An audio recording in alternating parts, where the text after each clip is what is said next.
So all right, so hopefully everyone was able to turn in their homeworks, which we do at 5.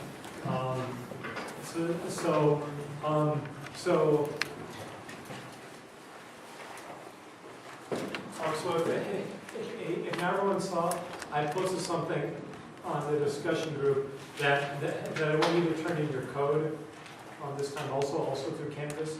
And if you can just zip up all the code in a file and then just turn in one more zip file as well. So I realized kind of add this last minute, so if you didn't do that by 5 o'clock, that's fine. You can turn that later. So please also turn in your code through the Canvas system.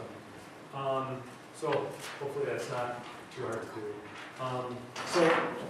So I'll mention some upcoming other stuff in, let's see, this will be in 2 weeks. The clustering homework assignment is due, and I think it only requires stuff up to the K-means lecture. So hopefully you'll stay for the spectral stuff. I might include a homework question on this later on. It's just that the spectral stuff is much easier to do with a programming language that can deal with matrices. So like MATLAB or Octave or maybe R. So and some of the other homeworks are based in that language, so I try to group all that stuff together. So I didn't have any spectral stuff in this clustering assignment. So that's due in 2 weeks, and then also due on Monday is the data collection report for your homework. So let's look and see what's going on here. All right, so this is, so it's due next Monday, and if you look at the data collection report, there are 5 things listed that I want. And so again, it's each group turns in only 1 page, and typically about 1 page is all you need. Don't go over 1 page. A few people did that last time, and they lost some points. So try and make it easy for me to read it all on 1 page. And this will be turned in class again, a hard copy. And so there are 5 things that we will be looking for. So kind of, I mean, in general, I want to learn about your data, but to kind of guide you a bit, to tell you, it's how did you attain your data, where did you download it from a website. And it's not just downloading the data I want you to do at this point, it's also kind of starting to organize your data. So I also want to know how large it is. If it's a really interesting piece of data, but it's not large enough to kind of use the techniques that you wanted to use for your project, then I may suggest, well, you can try using it on that data, but you may want to generate some sort of synthetic data in addition to that, just to kind of see how these techniques work at a larger scale. So it's not necessary that it's a really large data set, but the larger you tend to see more interesting phenomena. So that's just allowed me to give you some feedback again. And then what format are you storing your data in? And so some people have told me about data they've gotten that's already in some sort of, it's in like a JSON format or something like that. So that's great. But really, what I'm interested in is, you aren't going to be often computing directly on the JSON format. You're going to be converting it into some other abstract representation, whether it's a set of elements, and each of those elements has certain attributes that you actually care about. Maybe you've actually been able to convert it into a high-dimensional point set or a matrix. Maybe you can model it that way, and this is part of the process. So I want you to start kind of thinking about the format that you actually be using the data in, not just I downloaded it and it's in a JSON format. So I want you to think about manipulating the data in some way that's more usable, more amenable to some of the algorithms and analysis we talked about. And so yeah, so this is also in part 4. You're able to get it into like a more compressed format. So again, like if you have some data and it has lots of metadata, right? So you have some XML or some JSON, there's lots of categories, you've probably decided, I'm not going to try and use these certain categories. I want to filter these out. So you may start your data maybe like a gigabyte, just download with all the extra metadata, but when you've stripped out a bunch of useless information, like if you get a Twitter feed, you get a lot of extra metadata that you may not want. Once you strip that out, it could be a much smaller data set. And this is fine, it'll be easier for you to work with. And for some people, your project is actually largely about how to take some kind of really messy data set and get it into some format you can do more interesting analysis on. And a large fraction of the project is in doing this. And then I don't totally expect you to have that all done by the data collection report if your project falls into that category. That's fine. But when you kind of start working on this and seeing some kind of basic transformations and where you think this will be heading. And then finally, the thing that often kind of has confused people the most from the past is this number 5, how you simulate similar data. Okay, so this has 2 potential uses. One is if your data was kind of smallish, it was really cool, but it was a little small, and you want to use some larger data set. Well, then, you would want to simulate it in some way. You'd like to generate a larger data set, and you'd like it to look like your smaller data set. Maybe not have, so you want it to have similar properties. So if you're looking at some time series data, and most of the data occurs during certain hours of the day, you want your simulated data also to follow this pattern. Right? So you want the simulated data to somehow look like the data you have. And so this is also correlated, so that's kind of one reason for doing this. The other is, I want you to think about the structure and the model of your data, that you kind of have some, maybe you've looked at it a little bit, but you haven't really analyzed it yet, or you have some prior knowledge of it, that you think the data should look a certain way. These kind of, start thinking about these assumptions that if you were to simulate the data, what sort of things would it look like? So, it's kind of vague, but I want you to kind of think of, not just my data is this point set, then if it's a 100-dimensional point set, people will come up with some trivial thing, they'll generate data uniform in a cube in 100 dimensions. Most data will not actually look like this. It'll be kind of closer to some lower dimensional subspace. And this is some abstract idea behind here, but in many real settings, there's some underlying pattern behind there. And if you simulated it, you want it to still have this underlying pattern. So now sometimes you won't know this until you're done actually with your goal is to find that pattern with this whole project. So you may not be able to totally answer this, but hopefully you kind of start thinking about this process. Okay. So, all right, so this is due on Monday, 1 sheet of paper per group, turned in by the start of the class. So, any questions on this? All right. Let's see, so then, so now we're going to talk about spectral clustering, and I'm going to use some pictures and matrices because there'll be a lot of stuff right on the board today. So,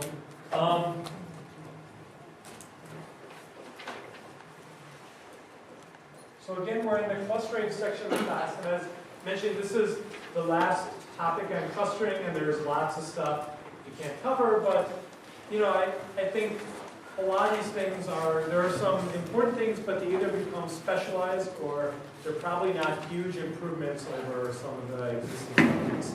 And so we talked about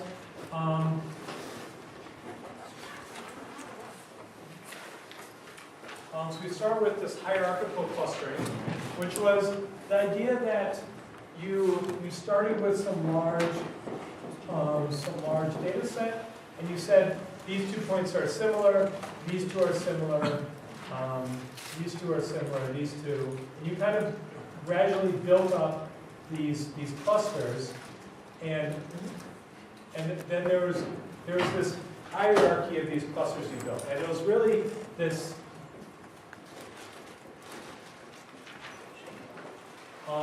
bottom-up technique where you started with many, many small things and you built up to this larger thing. So Then we talked about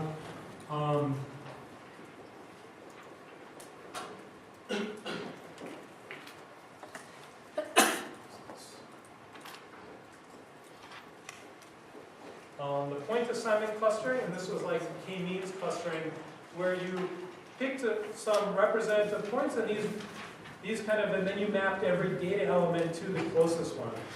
It was always the closest one, and this kind of was very different in nature than this hierarchical clustering, and you could often do it much more efficiently. So the spectral clustering, which will be the topic of the lecture today, is going to be kind of something else that's going to look kind of like hierarchical. You'll be able to build a hierarchy out of it.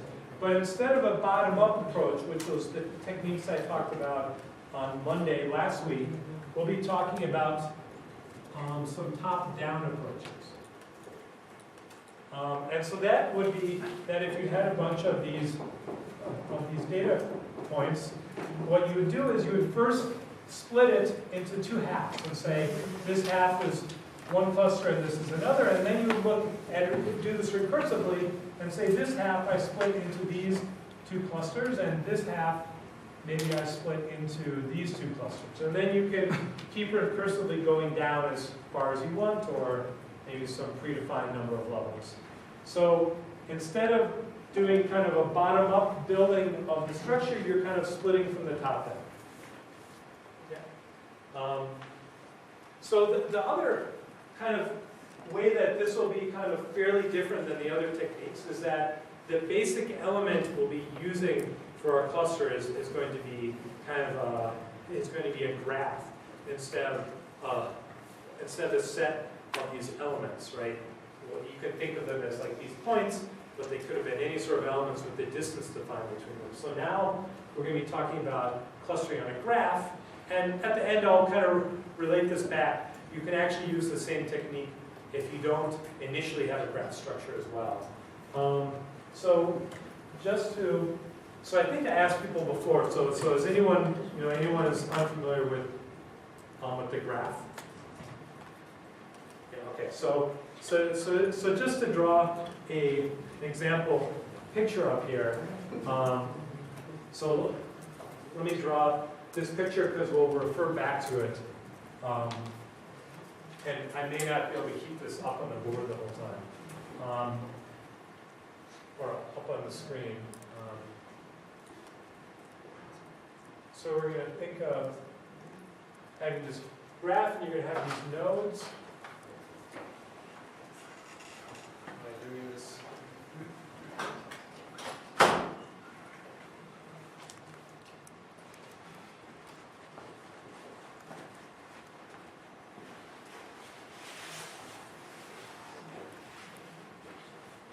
All right, so we're going to have this. So we're going to have this node set, which is going to be A, B, C, up to H, and then we're going to also have this edge set. And so there are different ways of representing a graph. One is this kind of this ball and stick model, which you can see up there. The other is you can just write out the list of these vertices, and then you can write out the list of these edges. And I'm not going to talk about directed graphs for now, so then you would usually write this as inside the curly brackets because it's just the set. So this set here is this edge right here.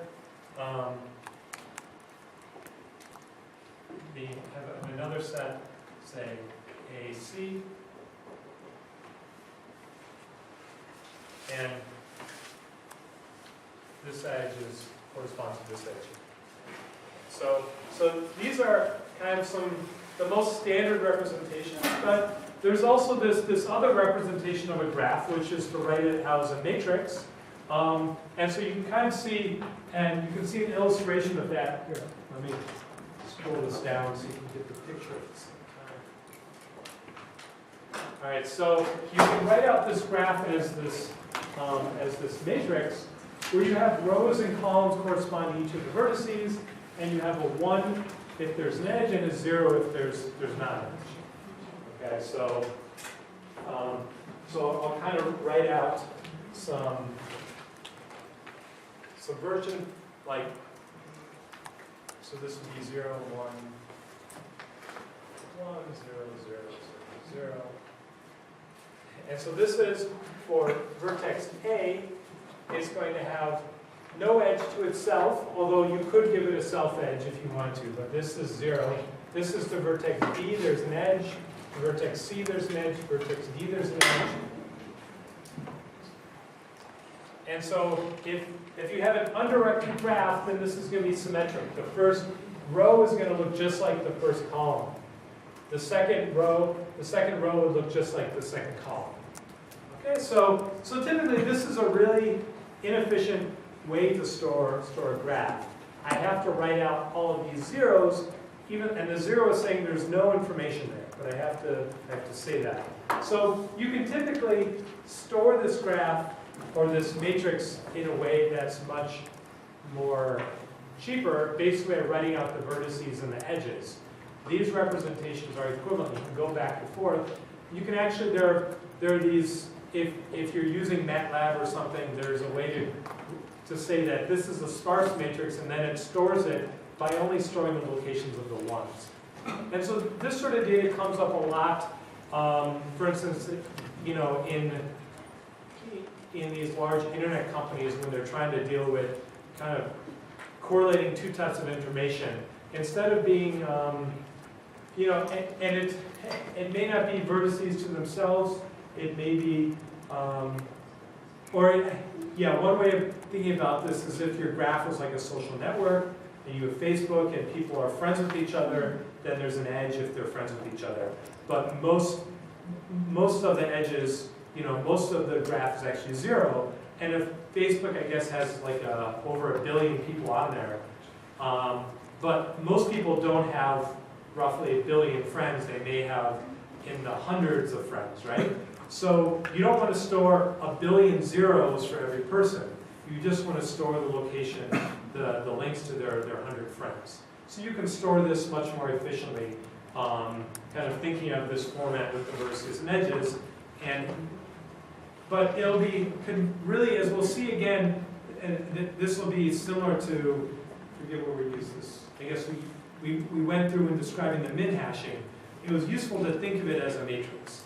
And here we're going to do some version, the spectral clustering, it's going to go through this matrix representation in order to create this clustering. But the clustering is going to be working on this ball and stick model on this graph. We'll be thinking about this model when we're doing the clustering, but we're going to use this information stuck in this matrix in order to do it. Okay, so some of the operations I won't really talk about how to really scale these up. I'll just talk about conceptually how to do it. There's a variety of techniques for trying to scale up these techniques, and we'll kind of talk about this a little bit later when talking about PCA, about how to scale those up, and these can kind of be translated in there. Okay, so this is our graph structure, and when we talk about clustering on this graph, what do we want to do? So before, when we had just a point set or a set of elements, a cluster was a decomposition of these elements, right? Now a clustering needs to operate on a graph. So I somehow want to decompose this graph. What should I think of as decomposing the graph?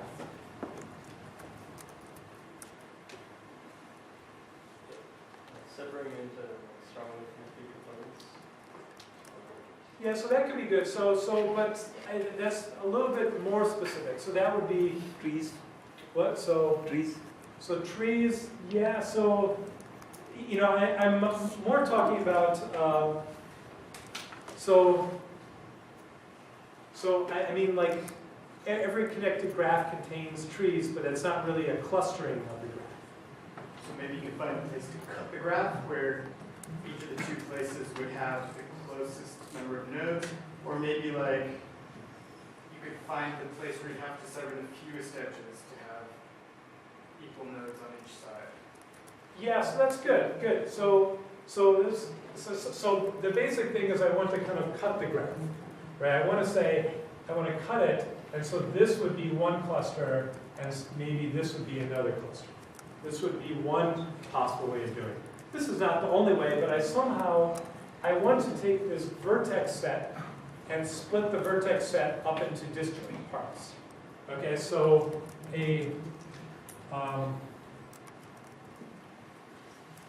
so graph clustering is going to be a set V1, V2 up to Vk such that the union over I equals 1. Decay of Vi is equal to the full set. So I'm decomposing the vertices so that Vi intersect Vj equals the empty set for I not equal to j. So that these are disjoint, right? So each vertex is only in one of the sets. Right, so I somehow want to do this partition of these elements. And then I want some property that partitions these in some way that's useful. So one way would be only strongly connected components, but this, as you mentioned, but this whole graph is actually strongly connected. I can get from every node to every other node. So that'd be the same thing as them being connected. So strongly connected might be more useful if we have directed edges. We'll talk a bit more about this. I'm going to spend a lot more time on graphs in the link analysis part, and we'll talk about page rank and Markov chains and stuff, and these sort of ideas will be a lot more useful there. So the other thing was you want to cut the fewest number of edges to split this into these components. Okay? So let's say, so again, remind you, I'm going to use this top-down analysis. So what I'm going to do is I'm going to split it into two components.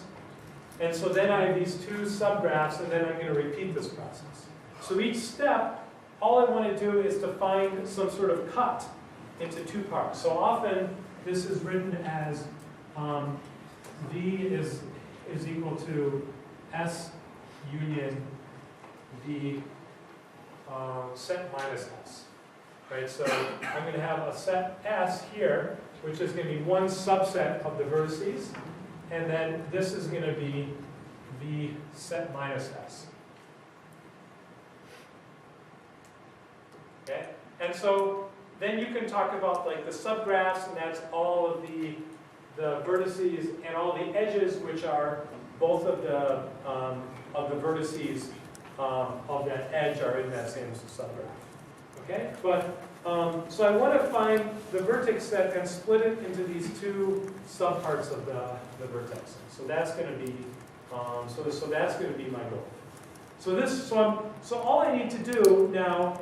So like when we looked at this hierarchical clustering, we just need to find a way to merge two clusters, and then the algorithm kind of naturally went after that. Here I just need to take a graph and split it into two components somehow, so that I'm finding a good cut here.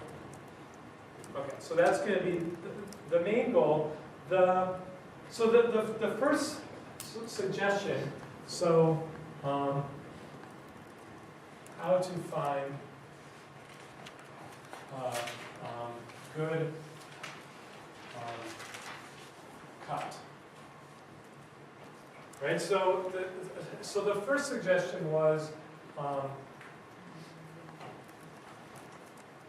the fewest number of edges. Okay. So that seems like this is good. This cut only crosses one edge. But what could potentially go wrong with this strategy? Could have cut the FH edge and had like 7 in one, 7 in one in the other one. Yeah, that's right. So this clustering cuts the same number of edges. I only cut just one edge here. Okay? So I somehow want something that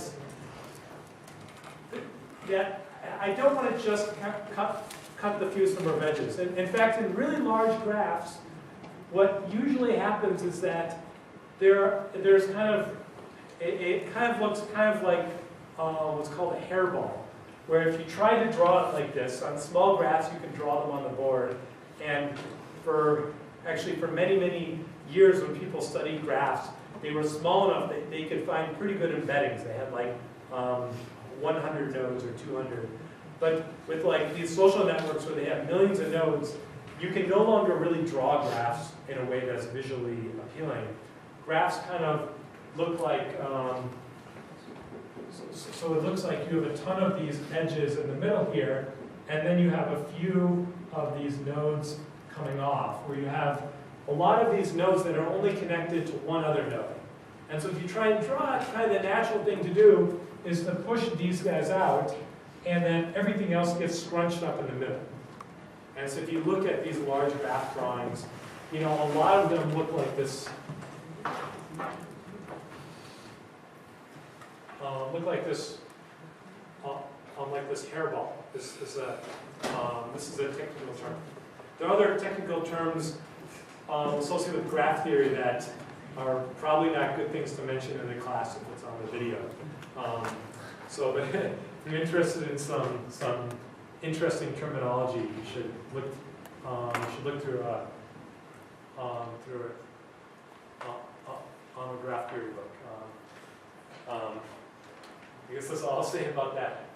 So if you have this hairball, then the most obvious way to cut this with the fewest number of edges is always going to be one cluster like this and everything else here.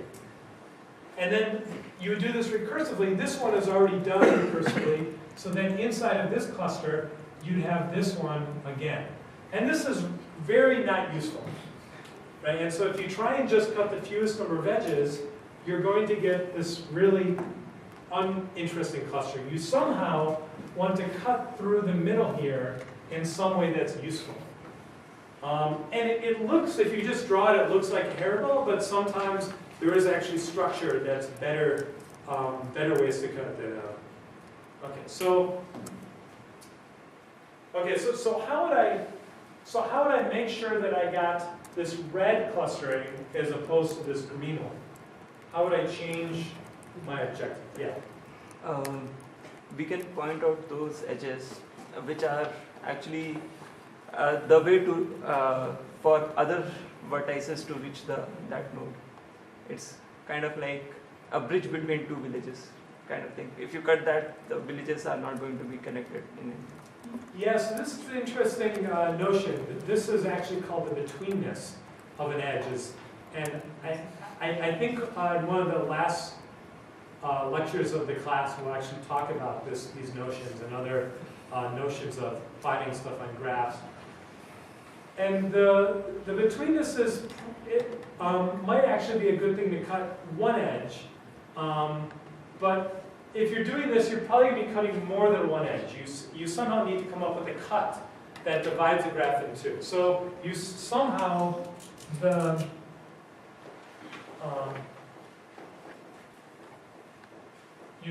want to leverage this betweenness, and you can score each edge by how important it is for crossing from some region to another region, and then you want to cut most of these edges or something like that. But you're going to kind of end up cutting too many edges if you do this. There may be a way to formulate this, but it becomes a bit messier. So this isn't quite what I have in mind. There might be something you can get to work here. You try to minimize the distance from any node to any other node in a component by, so say if I cut an edge, I want to minimize the distance from any component to reach any other component inside of that edge. So basically the closest things. Yeah, so we talked about these ideas of the split and the width, where you wanted things that are different clusters to be far apart and things that are within the same cluster to be close together. Yeah, and so there are some approaches that try and formalize this in a way that's statistically clean. And so this is, so I guess this example would be like distance from A to B is 1, distance from A to B is 1, A to C is 1, and then A to B is 2. yeah, so that's there turns out there's a similar notion that's going to be defined a little bit differently. And I think, again, we'll talk about this. This is more for finding small communities within the graph. It works a bit better for that than doing the whole partition of the graph. And so we'll kind of, maybe, I think we'll touch on this later in the semester as well. So there's a,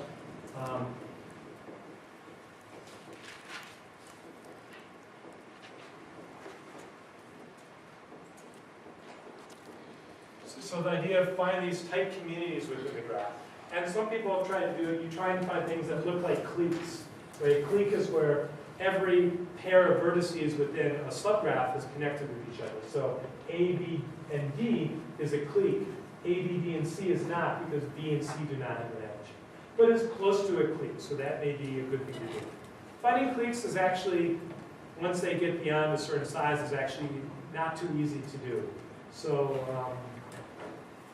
there are some formulations that work well here, but they're kind of hard to actually solve. So this will be kind of a cleaner solution, I'll call it. So, okay, so let me point out something again. So what was the problem with the green clustering? What was the issue that we had?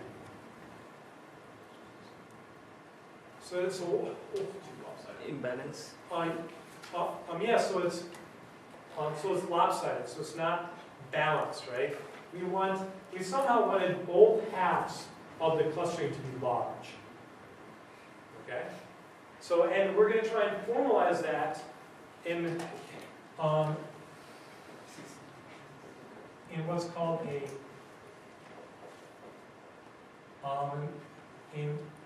in what's called a normalized cut. Okay, so what we want is a formulation that's going to, so it's going to somehow take into account first the fewest number of edges and also a balance between the two halves. Okay, so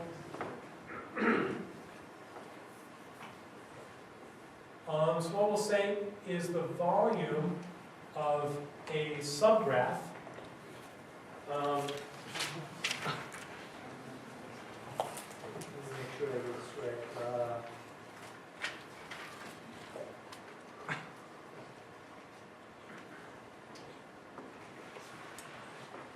Is going to be the number of edges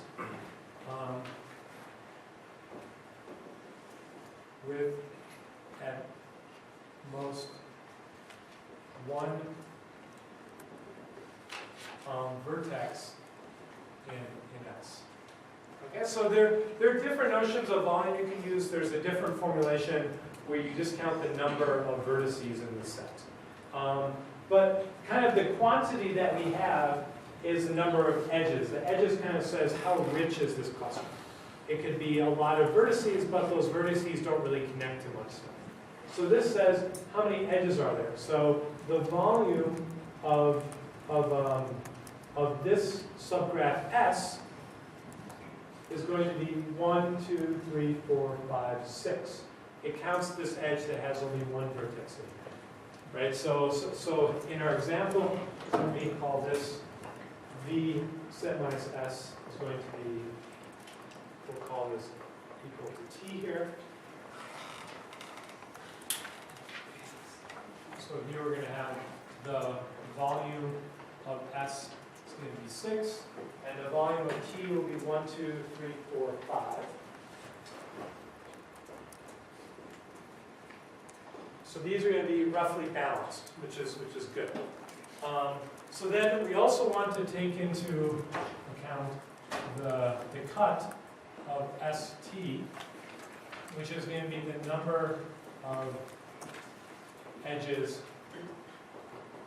which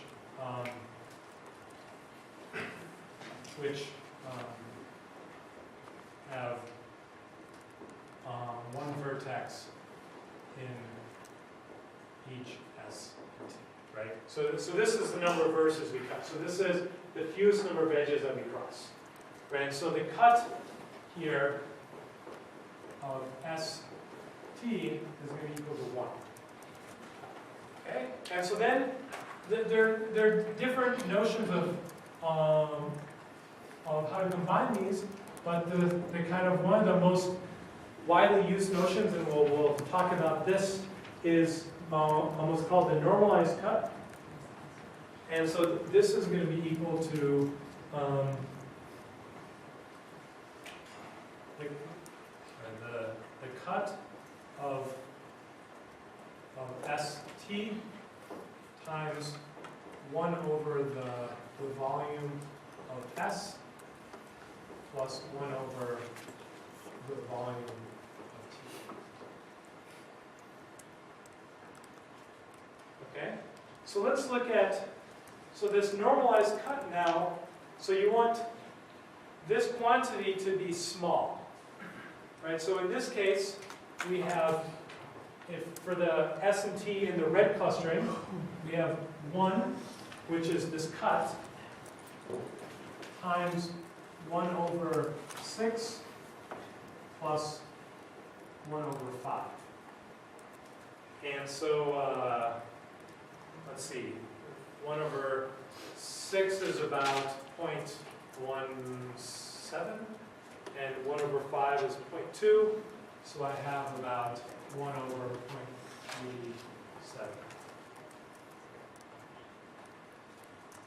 Wait, no, sorry, I have something about 0.37. Something like that. So that's small word. Now let's look at, if I look at this green clustering instead, and I call this S prime and this T prime, then the normalized cut of S prime P prime is going to be equal to the cut of ST, which is still going to be 1. So that's the same, times 1 over the volume of S plus 1 over the volume of T. And so this is going to be 1 times, now the volume of S, okay, well this is good, it has 1, 2, 3, 4, 5, 6, 7, 8, 9, 10. So this 1 over 10 term is smaller, but the volume of T, or T prime, is 1, plus 1 over 1. Right, so now this total is going to be 1.1. This is much larger now. This is like 3 times as big. So if I look at this normalized cut, it tells me that the red clustering here is much better.